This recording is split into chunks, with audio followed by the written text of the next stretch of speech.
In this video, the Bitcoin price is currently breaking out from this head and shoulders pattern. But the question is, will this continue to the downside or will this lead into a fake out?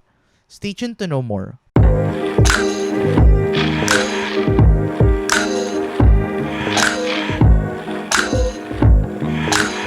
So hi guys, welcome back to another Gab's cryptocurrency video where we trade by data and not by hype. And if you haven't subscribed to my channel, click the subscribe button down below and hit the notification bell so you won't miss out daily technical analysis like this.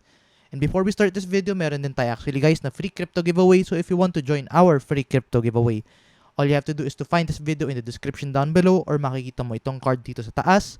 And then you will find this video and then dito sa video meron diyang Google form link na sasabihin kung saan nyo isusubmit yung inyong entry for the crypto giveaway. Sali lang kayo guys kasi we will be drawing the winner this September 27. So yeah, let's dive into this video first. So right now, let's give you a quick recap of what we were analyzing with the Bitcoin price previously.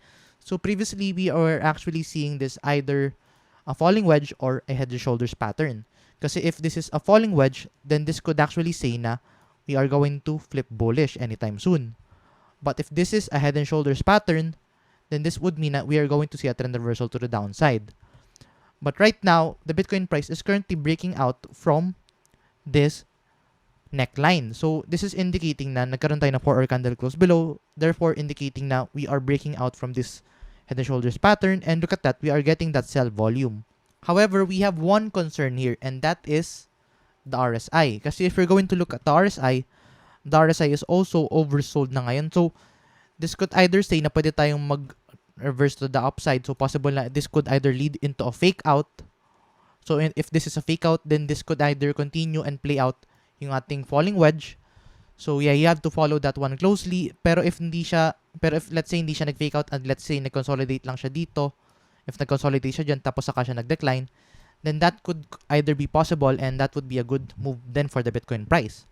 So right now, ano ba yung pwede natin gawing move dito for the Bitcoin price? Well, there are actually ways how you can play this. So you could actually say na you could short this. Pwede ka mag-short ngayon and then just set a stop loss above the neckline. So just in case na mag-lead siya into a fake out, then at least na-secure mo iyong capital. Or let's say, bibili ka para sa spot wallet. Pwede mong gawin is hatiin mo yung iyong pera. Let's say, divide mo siya into 3 buying levels. Yung isa mag-buy now ka. Tapos yung iba, iset mo sa ibang buying orders such as this area, around the 38,000 and the 40,000.5k US dollars. So yun yung pwede nyong gawin dito, either set a stop loss if this is going to be leading to a fake out, or yung inyong pwede nyong gawin is yung sa spot wallet na maglalagay kayo ng different buy orders at mag-partial buy na kayo habang andito si Bitcoin sa area na yan. So that's for the Bitcoin price looking at that RSI movement. Kasi that RSI movement is somewhat very oversold. So in this case, you might actually somehow get a trend reversal to the upside for a very short term. But if you're going to follow this pattern, this is somewhat of a bearish pattern. So yeah, right now you have to be very cautious if you're going to play this. And let's look at this in the early time frame. You could clearly see na we are actually about to form somewhat of a bullish divergence. So you could say na this is a bullish divergence. So this is a short-term trend reversal to the upside. And if that's the case, then the 50 moving average would be the target. But yeah, you have to follow this very closely, guys, and be very cautious of this movement. Secure your capital always and set stop loss palagi if you're going to short this, or if you're going to long this, set a stop loss then below dito. So let's say kung gusto mo ilong itong Bitcoin price, you could actually say na magbabay ka dito and then just set a stop loss below or around the 42,000 US dollars. So in that case, if ever na mag-decline siya further, at least na-secure mo pa din yung capital mo. So yeah, always secure your capital, guys. If you are trading Bitcoin, especially into any crypto market, always secure your capital, guys. So right now, that's for the Bitcoin price dito. And yeah, may gusto din ako sa inyong pakita dito kasi if you're going to look at this area, meron din actually tayo dito strong support. And let's go back further. You can actually see na itong area na yan. Let's try to draw price range dito. From this area up until this area. This is actually a previous resistance. So, ayun o, resistance, resistance, resistance.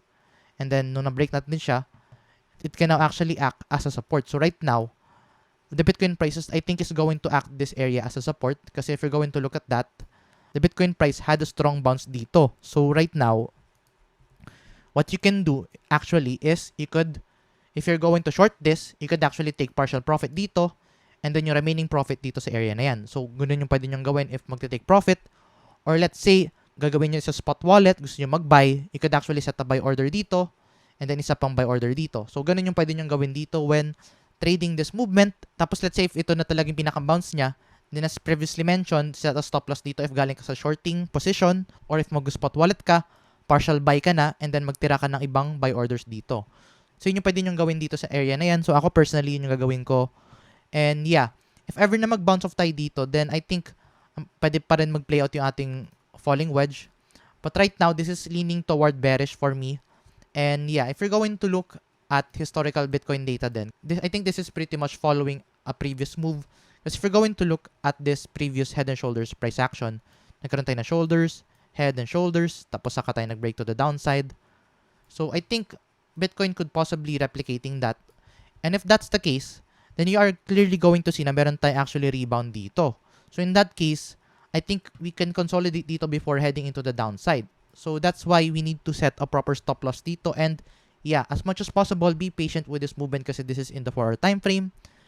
And let's try to copy a fractal dito sa pattern na to and see kung ano yung magiging pwedeng possibility dito sa movement na yan. So let's say we want to replicate this specific movement. So let's try to draw a bar pattern. So let's copy this from this area up until dito. And then ilagay natin siya dito sa ating current Bitcoin price.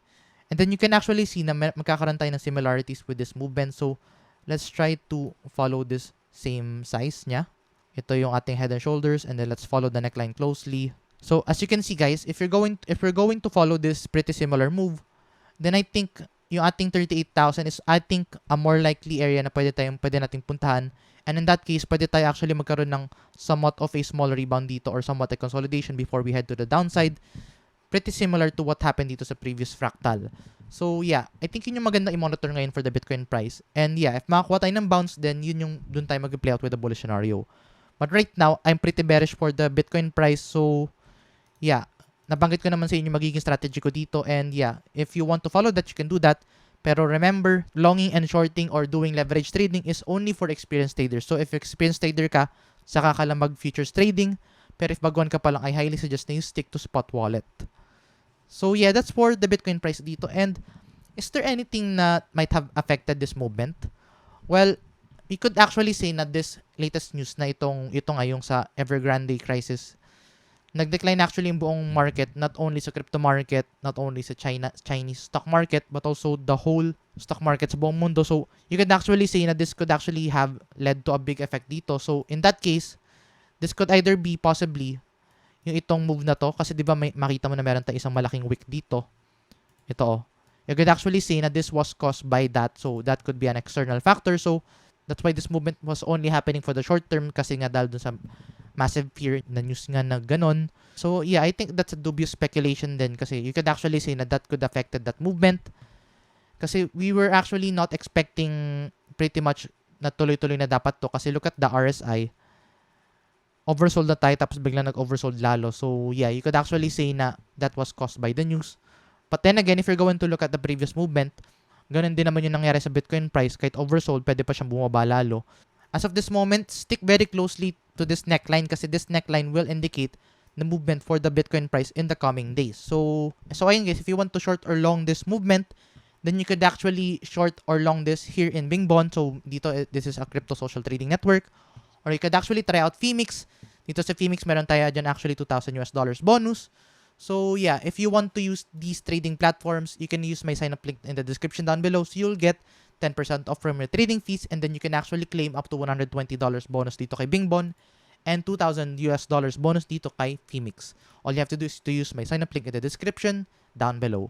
So ayun guys, so quick update lang muna tayo dito, and yeah, before you enter into any altcoins, follow Bitcoin very closely kasi right now the crypto market is dependent on the Bitcoin price action. So yeah, if you want to enter into any altcoins, sabayan nyo lang siya ng TA with the Bitcoin price. Tapos kung ano yung magiging TA nyo kay Bitcoin price, hindi nyo i-apply nyo sa magiging altcoin TA nyo.